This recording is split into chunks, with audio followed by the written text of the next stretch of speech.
नमस्कार दोस्तों, bloody tax के आज के बहुत ही ज्यादा डरावने से बिल्कुल डिफरेंट से एपिसोड में आप सभी लोगों का बहुत बहुत स्वागत है।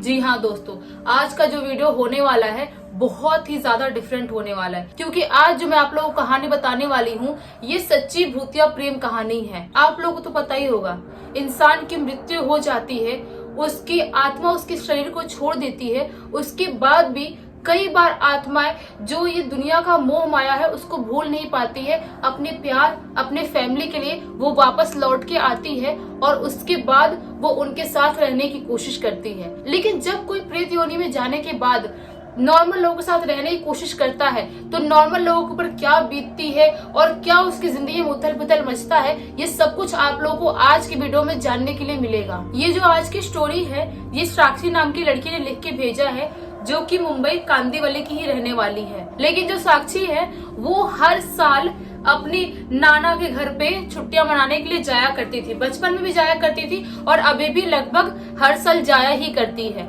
लेकिन 14 साल पहले उनके नाना जी के भाई के फैमिली में कुछ ऐसा बीता, कुछ ऐसा घटा जिसके बारे में किसी ने बिल्कुल कल्पना तक नहीं किया था। आखिर ये लोग कहाँ के रहने वाले हैं, नाना जी के घर वाले लोग, और क्या उनके साथ बीता, ये सब कुछ हम लोगों को बिल्कुल स्टार्टिंग से जानना होगा। ये साक्षी है, ये हर साल की तरह 14 साल पहले भी अपने नाना नानी के घर पे गई हुई थी छुट्टियां मनाने के लिए, और उस वक्त पे साक्षी की उम्र सिर्फ 6 साल की थी। तो ये लोग वहां पे गए हुए थे अपनी नानी घर पे, बहुत ज्यादा एंजॉय कर रही थी। ये थी और इसके भाई बहन थे, उसके और भी मासी के बच्चे आए हुए थे, कजन लोग थे। ये लोग मस्त लाइफ एंजॉय कर रहे थे, इन लोगों को बहुत मजा आ रहा था। जो इनके नाना जी थे ना, उनके नाना जी के भाई भी वहीं पे उसी गाँव में रहा करते थे।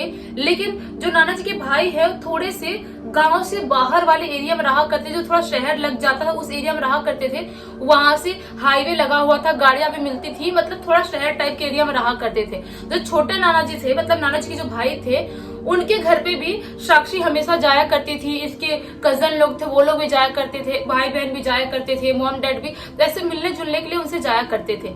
लेकिन एक दिन इन लोगों को एक ऐसी खबर मिलती है जिसकी वजह से सब लोग बिल्कुल हक्के बक्के हो जाते हैं, सब लोग शॉक्ड हो जाते हैं कि मतलब हमारे खानदान में इससे पहले ऐसा कुछ नहीं हुआ था, आखिर ये कैसे हो गया, क्या हुआ था, मैं आप लोग को बताती हूँ। जो छोटे नाना जी थे ना इसके, वो छोटे नाना जी का इकलौता लड़का था परम नाम का, जो कि बाहर शहर में कहीं पढ़ाई करने के लिए गया हुआ था, और वो शहर से वापस आता है एक लड़की के साथ शादी करके। जब ये बात पूरे खानदान वालों को पता चलती है तो सब लोग बहुत ज्यादा शॉक्ड हो जाते हैं कि ऐसे कैसे किसी भी लड़की से शादी करके आ गया, और उनके घर पे लव मैरिज पहली बार किसी ने ऐसा किया था। तो सबके लिए बहुत शॉकिंग था। और जो लड़की के फैमिली वाले थे, जिस लड़की से शादी करके आया था परम, वो लड़की के फैमिली वाले भी लड़की से कोई बातचीत नहीं कर रहे थे, क्योंकि उसने भी भाग के शादी की थी। तो सब लोग शॉक्ड थे, लेकिन अभी कुछ नहीं कर सकते थे। अभी बेटा शादी करके आया है, लड़की लेके आया है, तो रखना तो पड़ेगा, अभी क्या कर सकते हैं वो लोग, ऐसा था। और जिस लड़की से शादी करके आया था ये परम, छोटे नाना जी का लड़का, उस लड़की का नाम राधा था। राधा और परम अपनी जिंदगी अच्छे से वहां पे उस गांव में बिताने लगे, सब लोग बहुत खुश थे। ये लोग क्या था कि राधा और परम कॉलेज में साथ में पढ़ा करते थे, और साथ में पढ़ते पढ़ते दोनों को प्यार हुआ था, इसलिए दोनों ने शादी कर लिए थे। और जो राधा थी वो बहुत ही ज्यादा सुंदर थी, बहुत सुंदर। मतलब जो ये साक्षी है, ये और कजन लोग भी उसको देखने के लिए गए हुए थे, तो उनको बहुत सुंदर लगी थी। सोच रहे थे मतलब कि इतनी सुंदर, मतलब मामी आई है हमारी, पहली बार हमारे खानदान में इतनी सुंदर कोई लड़की आई है। सब लोग, कुछ लोग खुश भी थे और कुछ लोग नाखुश भी थे, क्योंकि वो शादी लव मैरिज करके भगा के लड़की को लाया था, इसलिए ये वाला पंगा भी था। लेकिन उनके घर में सब कुछ नॉर्मल जा रहा था, और 2-3 महीने के लिए साक्षी भी अपने नाना जी के घर पे गई हुई थी, जैसे हमेशा जाती थी वैसे ही गई हुई थी। तभी वहां के लोगों को कुछ मतलब रूमर्स फैलने लगता है, कुछ लोग खबर आने लगती है कि जो परम है अपनी जो शादी करके लाया है जिस औरत को, उसके साथ बहुत मारपीट करता है, बहुत बदतमीजी करता है, बहुत झगड़ा करता है। तो सब लोग इतना माइंड नहीं करते थे, उनको लगता था खुद ही तो शादी करके लाया, जैसा रखना है जो करना है करे, हमको क्या करने का, इतना माइंड नहीं करते थे। लेकिन जो परम और राधा का झगड़ा था वो दिन पर दिन बढ़ता जा रहा था, बहुत झगड़ा होता था। और जो राधा थी वो अपने फैमिली वालों से सारा डिस्कशन नहीं कर सकती थी, फैमिली वालों के साथ शेयर नहीं कर सकती थी, क्योंकि उसने लव मैरिज की थी भाग के। और यहाँ पे ससुराल वालों के पास किससे बताएगी, सिर्फ उसके ससुर जी थे, यानी कि छोटे नाना जी थे, और 2 ननद थी जिनकी शादी हो चुकी थी, और एक पति था। पति तो मारता पीटता ही था, झगड़ा करता ही था। तो राधा भी बहुत ज्यादा उदास रहने लगी थी और बहुत टेंशन में रहने लगी थी, और जो झगड़ा था उसको वैसे ही बर्दाश्त करती जा रही थी। जो राधा थी अपनी जो छोटी ननद थी उनसे मतलब बातें शेयर किया करती थी कि देखो तुम्हारा भाई कैसे मारता पीटता है, कैसे लड़ाई करता है, मेरी क्या गलती है, मतलब क्यों मेरे साथ ऐसा बिहेव करता है, समझाने की कोशिश करो। जो ननद थी अपने भाई को समझाती थी, लेकिन कितना समझा लेगी, शादी हो चुकी थी, वो किसी और घर की हो चुकी थी, और जो परम था इतना सुनता भी नहीं था किसी की, तो समझाती थी लेकिन अभी कुछ नहीं कर सकती थी। अपनी भाभी को सपोर्ट कर रही थी, यानी कि राधा को सपोर्ट कर रही थी उसकी ननद। लेकिन ये जो झगड़ा था बढ़ते बढ़ते एक दिन ऐसा मोड़ ले लेता है जिसके बारे में किसी ने कभी कल्पना तक नहीं किया था। क्या होता है कि जो दोनों ननद लोग थी वो लोग कहीं पे किसी रिलेटिव घर पे शादी में चली गई थी, और इनके घर पे सिर्फ छोटे नाना जी थे और परम था और ये जो राधा थी, ये लोग थे, बस इतने लोग इनके घर पे थे। और बाकी साक्षी घर पे तो सब लोग थे, नान नानी कजन सब लोग थे, उनका घर अलग ही घर था, बड़ा घर था उनका। तो यहाँ पे ये लोग सिर्फ थे। तो क्या होता है कि कहीं पे ऐसे ही गांव में घूमने के लिए छोटे नाना जी जाते हैं, और जो परम और राधा घर पे अकेले थे उस वक्त पे परम की और राधा की इतनी ज्यादा लड़ाई हो जाती है कि परम राधा के ऊपर हाथ भी उठा देता है, थोड़ी मारपीट कर लेता है, गाली गलौज कर लेता है, और उसके बाद वो वहां से निकल जाता है, कहीं चला जाता है। और जो राधा थी उसने बहुत ही ज्यादा गलत कदम उठा ली थी। मतलब जब परम उससे लड़ाई करके गया ना, तो राधा घर पे अकेले थी, और उस टाइम पे डिप्रेशन में, टेंशन में और झगड़ा उगड़ा की वजह से उसने जहर खा ली, जो कि नहीं करना चाहिए थी। ये एक अकेला रास्ता नहीं होता इंसान की जिंदगी में। तो उसने जहर खा ली। जब उसके ससुर घर पे आए वापस, तो उन्होंने देखा कि राधा के मुंह से खून निकल रहा है और वो आंगन में ऐसे ही पड़ी हुई है।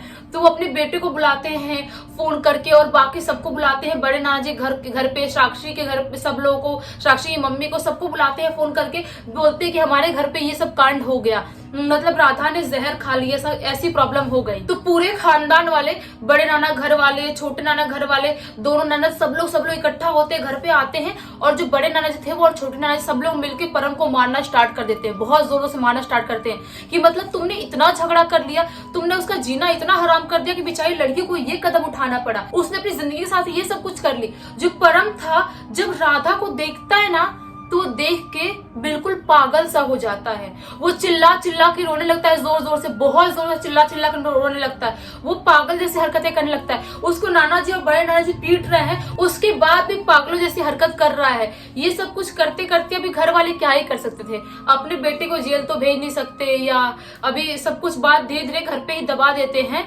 और ये जो साक्षी थी ये और बाकी कजन लोग, वो छोटे नाना जी घर पे जाना कम कर देते, क्योंकि उनको पता चला था कि अभी अभी राधा मामी थी, उनकी डेथ हुई है, तो मतलब कैसे उनके घर पे हम जा सकते। थोड़े थोड़े बच्चे लोग डरते थे। तो ये सब कुछ धीरे धीरे करते करते उनकी तेरही हो जाती है राधा की, और उसके बाद सब लोग अपने अपनी जिंदगी में बिजी हो जाते हैं। जो साक्षी थी ये मुंबई कांदीवली वापस लौट आती है अपने फैमिली वालों के साथ, और सब जो कजन लोग थे, मौसी के बच्चे, वो लोग अपने घर चले जाते हैं। और जो ये थी परम की जो दोनों बहनें थी, छोटे नाना जी की दोनों बेटियां, वो लोग अपने घर पे, अपने ससुराल नहीं जाती है, सोचती है कि अभी भाई तो बिल्कुल पागल जैसा हो गया है, हर टाइम चिल्लाता रहता है, बोलता है कि राधा यहीं पे है, कहीं नहीं गई है, राधा यहीं पे है। तो उसको संभालने के लिए हम कुछ दिन यहाँ पे और रुक जाते हैं, 1-2 महीने, एक बार नॉर्मल हो जाएगा तो फिर अपने ससुराल चले जाएंगे।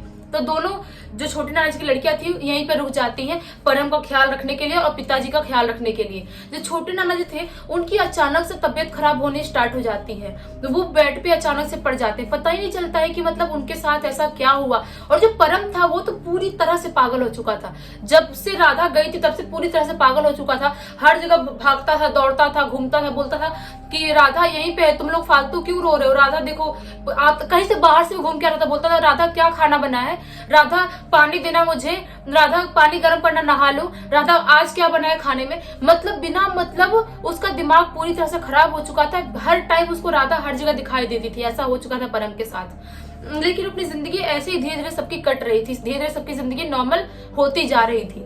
एक दिन क्या होता है, तो जो छोटे नाना जी की छोटी वाली बेटी थी वो ऐसी ही राधा के रूम में जाके दोपहर के टाइम में एक दिन लेटी हुई थी और सोच रही थी कि सब कुछ कैसे खत्म हो गया, राधा इतनी सुंदर थी, इतनी प्यारी थी, मेरा भाई पूरी तरह से पागल हो गया, मेरा पूरा खानदान पूरी तरह से बर्बाद हो गया, क्या क्या नहीं हो गया हमारे घर पे। ये सारी चीजें भी सोच रही है दिमाग में, तभी उसे अचानक से किचन से किसी को उसको बुलाने की आवाज आती है, जैसे उसका कोई नाम लेके उसको पुकार रहा है। तो वो भागते हुए जाती है, उसको लगता है कौन बुला रहा है मुझे, जाके किचन में देखने की कोशिश करती है तो उसे वहां पे कोई भी दिखाई नहीं देता है। फिर उसको लगता है कि हो सकता है मेरा वहम होगा, वापस से आके लेट जाती है। तभी उसे अचानक से फील होता है कि यार यार मेरे को प्यास लगी है, मैं जाके थोड़ा पानी पी के आती हूँ। वापस जब किचन में पानी पीने के लिए जाती है तो उसे किचन में दिखाई देती है राधा खड़ी हुई। जब वो राधा को खड़ी हुई देखती है, वो वहीं पे चिल्ला के बेहोश हो जाती है गिर के। उसके बाद जो उसकी बड़ी वाली बहन थी, जो नाना जी की बड़ी वाली बेटी थी, वो भागते हुए वहां पे आती है और नाना जी खुद कैसे भी उठ के खटिया से अपने आते वहां पे भागते हुए और देखते हैं कि ये तो यहाँ पे बेहोश हो गई है। उसको उठाते हैं, मुंह पे पानी वानी छिड़कते और पूछते हैं क्या हो गया, क्यों बेहोश हो गई थी। तो वो जो बताती है ना, सबके लिए बहुत ज्यादा हैरान कर देने वाला था, क्योंकि इतने टाइम तक सिर्फ परम को लगता था कि राधा यहीं पे है, राधा कहीं नहीं गई है। लेकिन अभी जो ये बताई है कि राधा को मैंने किचन में खड़े हुए देखा और वो कुछ नहीं कर रही थी, सिर्फ ऐसे ही खड़े होकर देख रही है और वो ना स्माइल कर रही है ना कुछ बात कर रही है, बस देख रही है मुझे। और मैं इसको देखी और उसके बाद मुझे कुछ समझ में नहीं आया, मैं बेहोश हो गई। घर वाले थे वो इतने बात पे विश्वास नहीं करते, उनको लगता है कि हो सकता है कि परम से बार बार उसके मुंह से राधा राधा सुनती जा रही है और इसकी भी राधा से बहुत ज्यादा बनती थी, इसलिए इसको भी वहम होने लगा होगा। इसमें कोई बड़ी बात नहीं, नॉर्मल सी बात है, सब लोग इग्नोर कर देते हैं। लेकिन जो छोटी वाली ननद थी राधा की, उसको रोज राधा दिखाई देने स्टार्ट हो जाती है। कभी जो आंगन के बाहर वाला पेड़ था वहां पे पेड़ पे बैठी हुई दिखाई देती है, तो कभी कपड़े उपड़े सुखाने छत पे जाती है तो वहां पे दिखाई देती है, तो कभी वो बाथरूम से निकलती है तो उसे बेडरूम में खड़ी हुई दिखाई देती है। वो कुछ नहीं करती है, बस ऐसे ही नॉर्मली खड़ी है, उसके मुंह से लाल लाल खून निकल रहा है, उसकी आधी बॉडी जली हुई है और नॉर्मली बस खड़े होके देख रही है, ना कुछ बोल रही है ना कुछ कर रही है, बस खड़ी होके देख रही है। तो ये जो था उसके साथ, उसके दिमाग उसका पूरा खराब होने लगा था। जो छोटी नाना जी की जो बेटी थी उनका पूरा इतना दिमाग खराब होने, इतना दिमाग खराब होने लगा कि वो ना पागल जैसी, जैसे परम पागल हो गया था वैसे वो भी पागल जैसी होने लगी थी। जो बड़े नाना जी को पता चला इन सब चीजों के बारे में, उनको लगा कि नहीं यार ये नॉर्मल बात नहीं है, मतलब मेरे छोटे भाई का पूरा खानदान ऐसे में खत्म हो जाएगा, एक मतलब लड़की की वजह से दोनों के दोनों बच्चे पागल जैसे हो गए, मतलब ऐसे सही नहीं रहेगा। तो बड़े नाना जी दूसरे गांव से एक बहुत बड़े पंडित जी को बुला के लाते हैं उनके घर पे दिखाने के लिए। तो पंडित जी देखते से ही बोल देते हैं कि इन लोगों का वहम नहीं है, राधा की आत्मा अभी भी इस घर में घूम रही है और वो बस इस घर में ही रहना चाहती है और वो बस आप लोगों के साथ ही रहना चाहती है। लेकिन ऐसी आत्माओं पर विश्वास नहीं कर सकते, परम को वो पूरी तरह से पागल कर चुकी है और हो ना हो एक न एक दिन वो परम को अपने साथ लेके चली जाएगी। जब पंडित जी परम से बात करते ना तो परम स्माइल करते हुए बोलता है कि राधा तो कहीं नहीं गई है, राधा तो यहीं पे घर पे ही है, वो मुझसे रोज मिलती है, रोज बोलती है कि परम तुम्हें मैं अपने साथ लेके चले जाऊंगी, तुम्हें मैं मार डालूंगी। स्माइल करके परम बोलता है कि मैं तुम्हें मार डालूंगी, तुम्हें अपने साथ लेके चले जाऊंगी, तुम यहाँ पे क्या कर रहे हो अकेले, मेरे साथ चलो, मैं वहां पे बिल्कुल अकेले हूँ। तो सब लोग बहुत शॉक्ड हो जाते हैं कि ऐसी बात परम स्माइल करते हुए बोल रहा है, मतलब इसके दिमाग को पूरी तरह से राधा ने कंट्रोल करके रखी है और इसके दिमाग के साथ खेल रही है। तो जो पंडित जी थे वो वहां पे पूजा पाठ कराते हैं, जो ननद थी राधा की छोटी वाली उसको कुछ पहनाते हैं गले वाले में और घर की शुद्धिकरण करवाते हैं। लेकिन परम पूरी तरह से ठीक नहीं हो पाता, उसकी दिमागी हालत पूरी तरह से ठीक नहीं हो पाती है। और उनकी जो ननद थी दोनों, वो जो परम की दोनों बहनें थी, उनको उनके ससुराल भेज दिया जाता है कि यहाँ से जितना दूर रहेंगे इस घर से उतना ज्यादा बेटर रहेगा। पंडित जी बोलते हैं कि देखो उसकी आत्मा को बांध दिया हूं मैंने कि वो कुछ कर नहीं सकती, लेकिन वो दिखाई तो दे सकती है, कभी कभी आपको दिखाई भी दे सकती है, आपको सुनाई भी दे सकती है, लेकिन आपके घर में किसी को कुछ करेगी नहीं। उसकी आत्मा यहीं पे निकली है तो इस घर में यहीं पे रहेगी वो। तो उसके बाद से लेके अभी तक 14 साल बीत गए उस कांड को, अभी तक साक्षी या कोई भी उस घर में जाता है तो उनको एक अलग सी मनहूसियत महसूस होती है। और जो साक्षी की नानी जी है वो कभी भी किसी भी बच्चे को रात के टाइम में वहां पे उस घर में नहीं जाने देती हैं। दिन में जाते हैं, थोड़ा बहुत घूम के आते हैं, लेकिन रात के टाइम में वहां पे कोई भी नहीं जाता है। अभी भी परम पूरी तरह से पागल ही है और उसको ऐसा लगता है कि राधा मुझे लेने आएगी, मैं राधा के साथ ही रह रहा हूँ। और जो बूढ़े नाना जी थे वो शायद अभी है या नहीं है मुझे नहीं पता, लेकिन उनकी हालत भी बहुत ज्यादा खराब हो गई थी, उनका पूरा खानदान खत्म हो गया। मतलब सोचो, एक छोटी सी गलत कदम उठाने की वजह से उनका पूरा खानदान ऐसे खत्म हो गया। मैंने बोला था ना, बहुत बार आत्माएं शरीर को छोड़ देती हैं लेकिन अपना मोह नहीं त्याग पाती। शायद राधा भी अभी तक भुला नहीं पाई है कि मैं इस घर की नहीं हूँ, मेरी आत्मा यहाँ से बहुत दूर जा चुकी है और मेरा यहाँ पे अब कोई काम नहीं है। अभी भी वो वहाँ पे भटक रही है और वहाँ पे रह रही है। आप लोग बताना कि आप लोग की स्टोरी कैसी लगी। अगर अच्छी लगी है तो इस वीडियो को लाइक कर देना, चैनल को सब्सक्राइब कर देना, बेल आइकन दबा के ऑल पे क्लिक करना, ताकि जब भी ऐसी खौफनाक हैरान करने वाली स्टोरी लाओ सबसे पहले आप लोग पास पहुंचे। चलिए कल वापस से मिलती हूँ, तब तक के लिए बहुत बहुत धन्यवाद।